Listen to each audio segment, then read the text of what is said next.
Hey everybody, and welcome back to my channel. And today I'm going to be talking to you about the ITV Tonight documentary Hidden Disabilities, What's the Truth? And as a UK female who is diagnosed on the autistic spectrum, this was broadcast on Thursday. I only just watched it yesterday, so my apologies, I'm a little bit behind, but I want to bring this to you and talk about what I agree with the documentary and some things that I didn't agree with and some things that I felt were quite sad and important to know on this video. So yeah, let's get into the video. As somebody who is diagnosed with autism, people cannot tell that I often have it.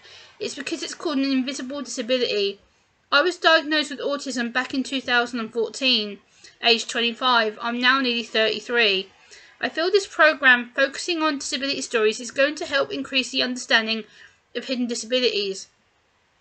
Being on the autism spectrum, I can agree that people do not see the struggles it can bring, such as being outside in crowded areas and not being able to gain employment. I feel that the reason many autistic people are unemployed is that employers see the word disability or autism and they think that we cannot be trusted or are unreliable, or they just choose to bin the application in general. I feel that society is still very much ableist and lacking in acceptance of people with disabilities, which is sad considering we are people who just want to be included and accepted.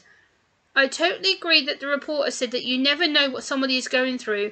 Each person with a disability is different. We all have different conditions and symptoms and coping strategies. I feel sad to see that some of the people featured in this documentary were treated so badly within public. This is simply no need. Just because you do not think that somebody is not disabled, it does not make it fact. So that's the first thing I want to note, that just because you feel that these people may not be disabled or they may not present a form of disability does not mean it's fact or that you're okay to say that. As someone who is diagnosed with autism, I've had some positive experiences which have been able to publicly train people and medical professionals, as well as having local media support to have my voice heard. And I do feel sorry for Christine McGuinness in this documentary and the way she has been treated and accused of not needing a disabled car parking space at the supermarket for her 3 autistic children. She has a blue badge as the children cannot bear to walk long distances and they get overwhelmed with going to the supermarket.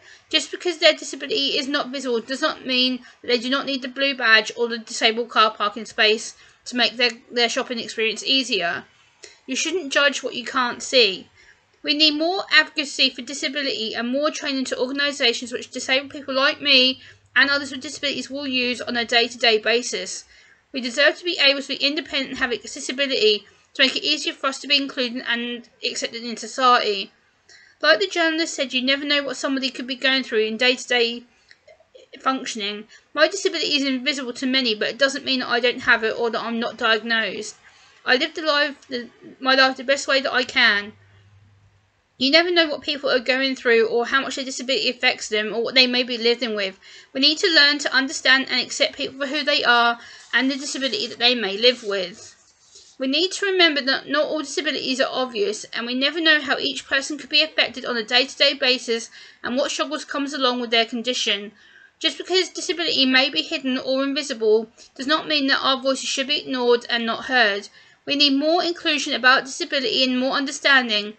I do agree with one of the main broadcasters who has an invisible disability that the awareness is slightly getting better, but we still have a long way to go until we understand. Remember, you should be kind always. From my own autistic perspective, I've had people tell me that I don't look autistic or that I don't act autistic. How can I show you something that's in my head? I can show you the physical anxiety that I have and my emotions. Yes, I can. I'm very verbal at it and I'm verbal to talk to you, so I'm able to do this video. But at the same time, just because I have a disability, what do I look disabled to you? I can't show you what autism looks like because there's no look. There's not a stereotypical way of how we act. We're all different. Autism is a spectrum, so we're all spread out. We all have different traits, symptoms. We all have different triad impairments. We all have different special interests. We all have different sensitivities. Like for me, my main one is sound and touch because I'm very sensitive to loud noise. I don't like crowded spaces. I get very freaked out at it.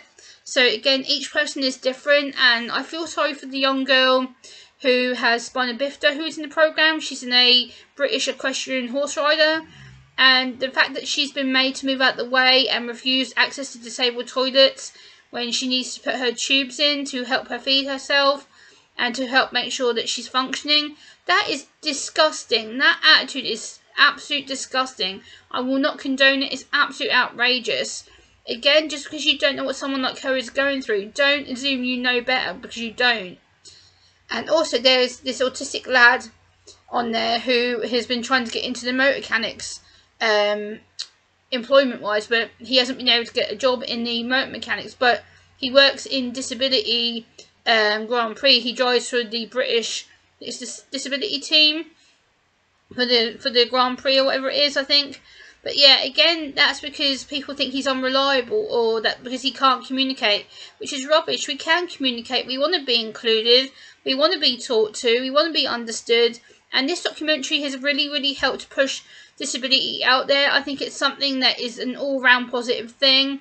I think a lot of people are going to sit here and go, oh, I'm one of these people who used to not understand, or I've judged someone with a disability, or I've assumed that I thought I knew better. And hopefully this will break down the communication, make it easier for not just a neurotypical person who means non-disabled, but for disabled people like me and many others who have multiple disabilities. I think this is going to help encourage that communication. It's going to help to make accessible, reasonable adjustments. So whether that's in hospitals, mental health units, employer organisations, medical organisations, we need to make change, and the time is now. This documentary has really opened my eyes up to how disabled people still see the world, and it saddens me that we're still isolated. It saddens me that we're still treated like we're stupid, and that just because we may not have a physical disability like being in a wheelchair, or that we have to walk with a cane, or that we may be blind, doesn't mean that our disability is not valid. Our disability is valid just as everybody else's disability is valid. And you need to understand that we're all different for a reason. So let me know what you feel and what you think down below in the comment section. I will link the article and the video of the documentary down below in my video description, so you can find out more about it for your own research. And I will see you soon, guys. Much love. Bye.